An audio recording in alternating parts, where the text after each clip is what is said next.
Now, I don't want to wait any longer.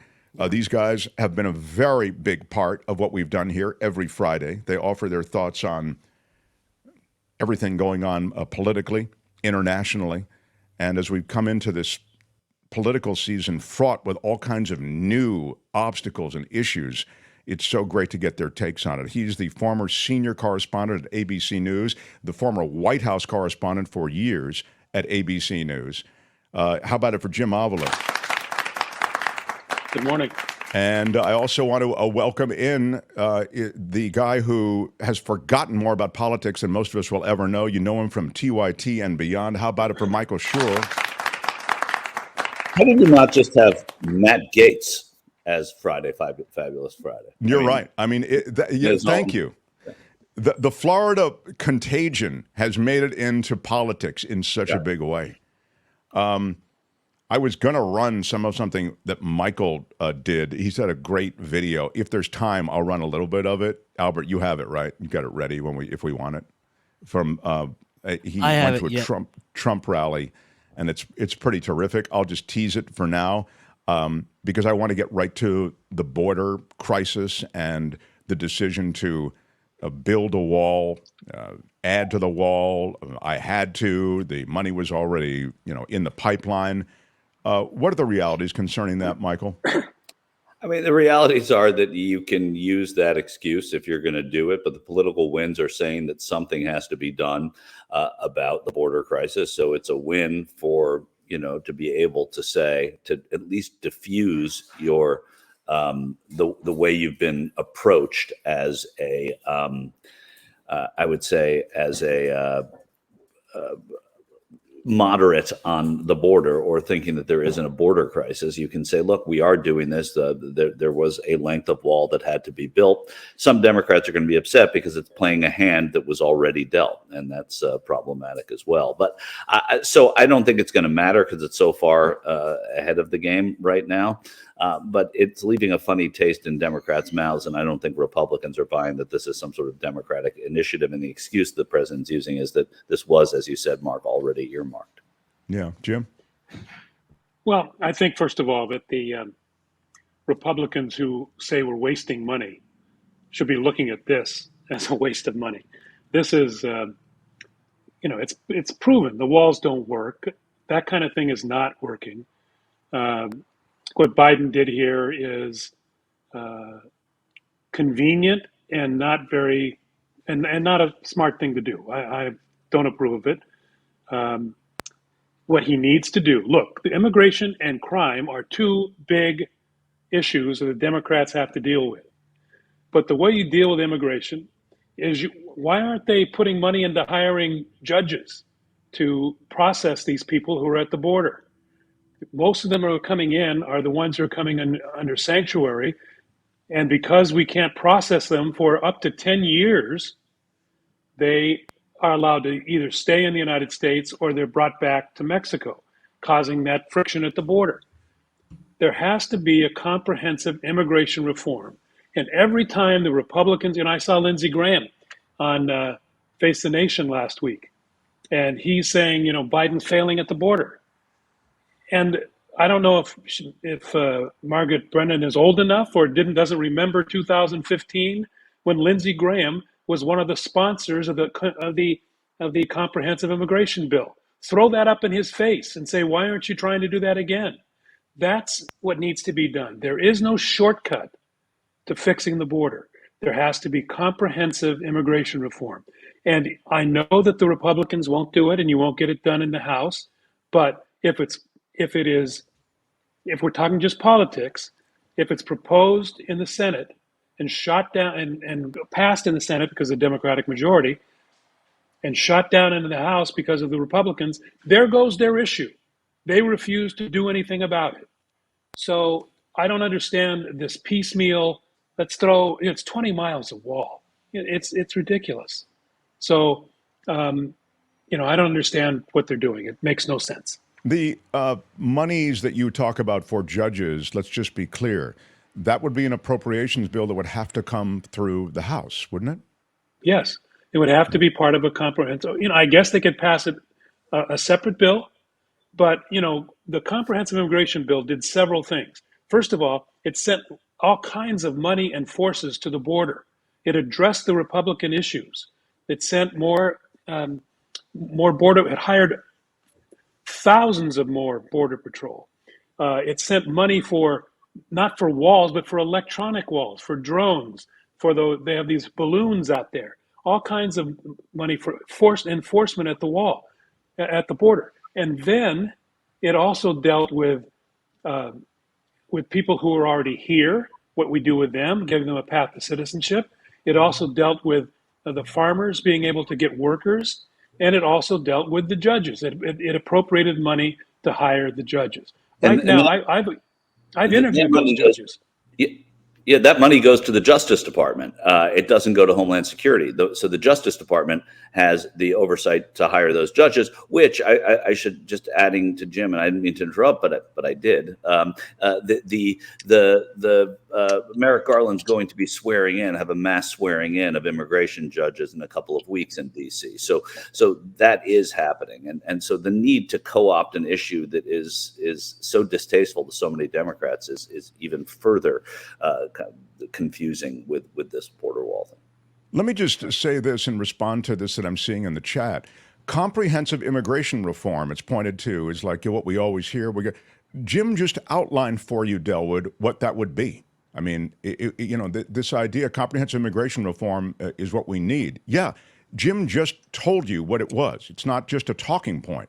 He actually put specifics on it. So I think the cynicism with which you approach this, you and I see a couple of other people in the chat, because you tune out after you hear comprehensive immigration reform. The dude just told you the specifics when it comes to comprehensive immigration reform. And he also, and I'm glad you did, both of you, point to the almost legislative finish line that was crossed during the Obama administration when there was a Lindsey Graham-sponsored immigration bill that almost made it.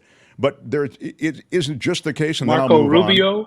Yeah, Marco Rubio. On that gang of 8, what they called it, I think maybe it was more than that, but it was Marco Rubio, John McCain, Lindsey Graham, and the other Arizona senator at the time. So it had Republican support, but that was the beginning of the Tea Party, and the Tea Party shot it down in the House. It was John Kyle. John Kyle was the other Arizona senator. See, that's Michael Shure with the great, yeah. Short name, Jonkyl, shortest name in the Senate. Everybody knows that one. No, of course, didn't run to go.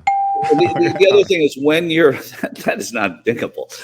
The shortest is not a dingable word. No, it's because it's a trivia. It's like a trivia answer, I think.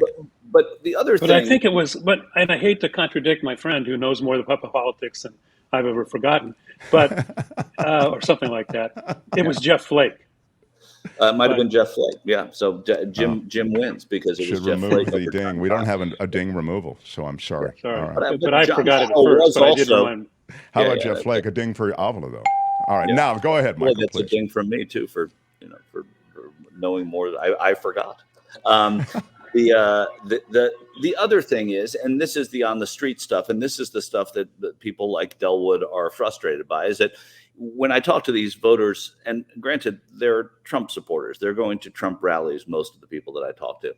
There's some of them are there, still fishing for a candidate. Some are Democrats that are spying, but for the most part, all of them are talking about immigration and how something needs to be done about immigration. They're talking about it more than they're talking about crime, because that crowd equates immigration with crime erroneously. They're talking about gas prices as the economy. So the Bidenomics to them, it doesn't matter. It's just the price of gas. And for some reason, they tie it to the president, and the president and the Democrats have not been able to message the fact that the president really has nothing to do with gas prices, right? There are subsidies that can be put in, and there's drilling that can be done, and they want to drill, but that's not going to really change very much. And immigration. And so in addressing this in a dumbed down way by saying, all right, we're going to finish what they said because we have to, they don't have to. The president can, by executive order, he could just say, no, we're not going to do it. And that's a problem. Yeah. Yeah.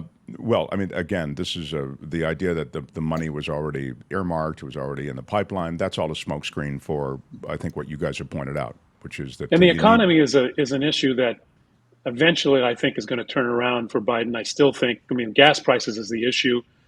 300,000 more jobs today announced by the Labor Department. Yeah. A record number of just startling how many people are working in today's America. So, I think that issue may go away, but the problem is, as we know, every day you drive down the street, you see that I saw $7 in Beverly Hills yesterday for gas, and that just doesn't matter to me because I drive an electric car, but it's shocking to people, and unless the White House formulates some kind of message that puts it on greed of oil companies and shifts the blame to where it belongs, then there's no, they're going to lose on that issue, and that is a problem.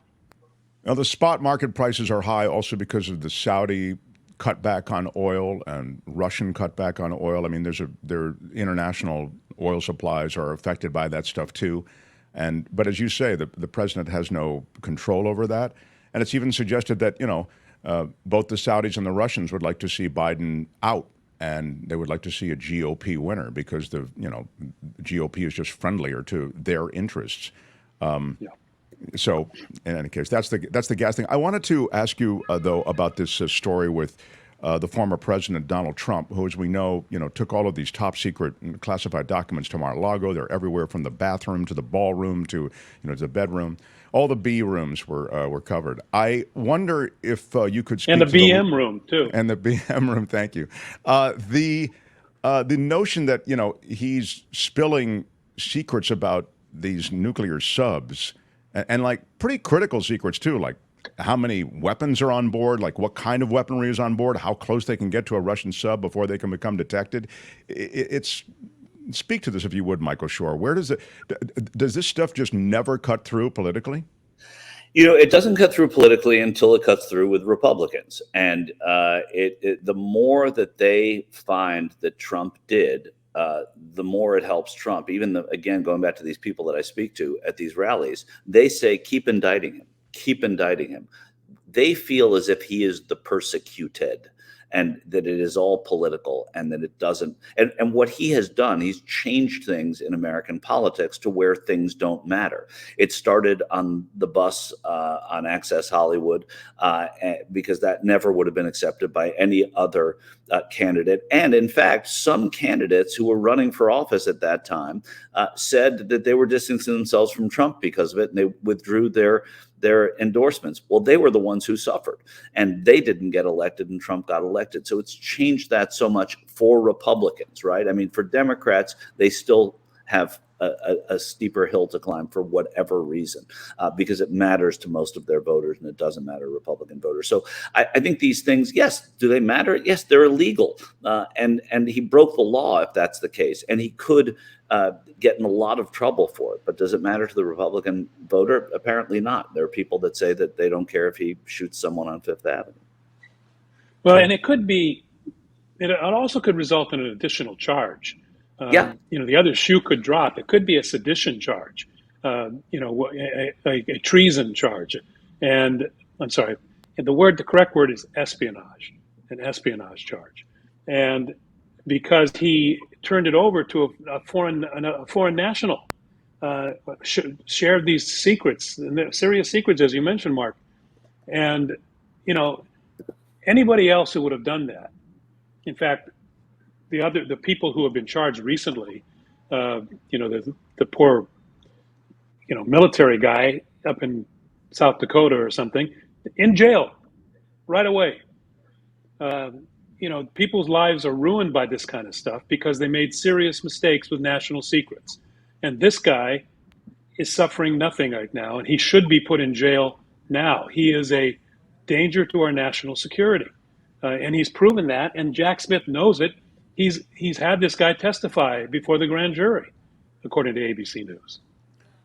The solidarity of that Trump wing of the GOP, I think it's really played out in some of these videos. You know, Michael does go around to these Trump rallies, in addition to a lot of other reporting he's done. He's gone to COVID wards and all the rest. But you'll just take a second and look at Michael's interaction with some of these Trump supporters, and you'll see how, as is suggested, they're steadfast. Oh, there are a couple of moments, and Michael sort of challenges them politely. Go ahead, Albert. Will you play some of it, please? I thought that intro was long enough that Albert would have it ready, but Albert, everybody. no, Albert's not. Albert, thank you. My video went away. I'm just reloading it. Oh, okay, thank you. Well, anyway, all right, thank you. Here we go. What is the one thing that made your life better when he was president? Well, everything that he did when he was president made my life better. The economy was great. Unemployment was low. Like, It's never been lower than it is right now, though. wow. Wait, do we get to edit this? Hang on a second. These are tough questions. And what's one thing he did when he was in office that made your life better, specifically? The economy. He rose the economy up. You see?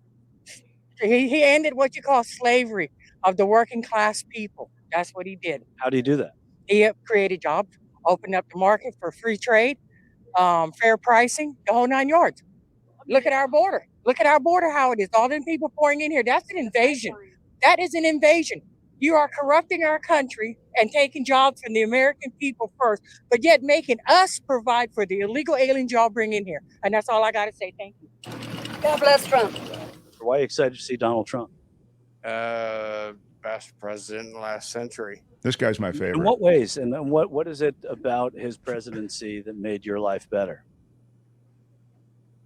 I think he kind of brought together diversion between races. I think that things were good for everybody. Specifically, what? Hispanics, blacks, whites, everybody, all the middle class. So I believe he did that. What would you like to see him? And he did it in 4 years and 2.5 years, and now we're into is the world gonna explode? Where are my weed smokers at? I don't think of policies and things like that. Very excited. Love Trump. He's the best. What do you love about him? What did he do when he was This is president? the last one we'll run. One thing that made your life better that you love about him. Everything he did made my life better. Specific. He doesn't lie. He tried to reduce our taxes. He tried to eliminate the evil that's the left. Tell me about that. Do you think that the left is evil? Absolutely, 100%. In what way? In every way possible. They lie. They're hypocrites. About what? I'm sorry, I'm being a journalist here, but I'm just trying to get specifics. Like what? Okay, they lie about lowering taxes. They lie about helping the American people. They lie about what they're doing in education to our children. What is it that they're lying about there? Well, everything. I mean, I think they've totally dumbed down our children. Our children don't know half of what we used to know when we were young, and it's all done on purpose. I just don't feel the left has the family and children at the base of their concern. I really don't. Yeah. So thank you, Albert, for that. I mean, these are, in a way, they're just perverted talking points. But when it comes to education, you think, oh, well, she might be the stuff about grooming, the stuff about political correctness. That might be the stuff that's cutting through for her and reverberating around. But you see how immovable. What don't you like about the Democrats? Everything.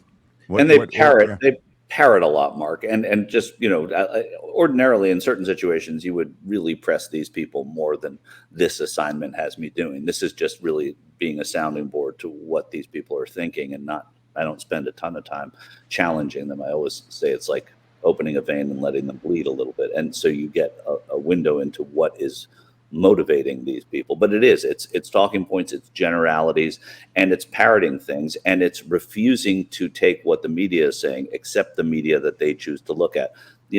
Invariably, many of them will say to me where they get their information from, and it's from websites that you and I have likely not heard of. Yeah, and to me, it's a difficult situation. Look, watching that is somewhat entertaining because they're fools. I mean, they're idiots, and there's always been in this country 30 to 35% idiots. Now, Trump has given them an excuse to cover. He's given them cover to go ahead and express their idiotic views. That's what he's done. But remember, again, I say this again and again and again. It's 35%. The independents and the Democrats make up, first of all, there are more Democrats than there are Republicans, period.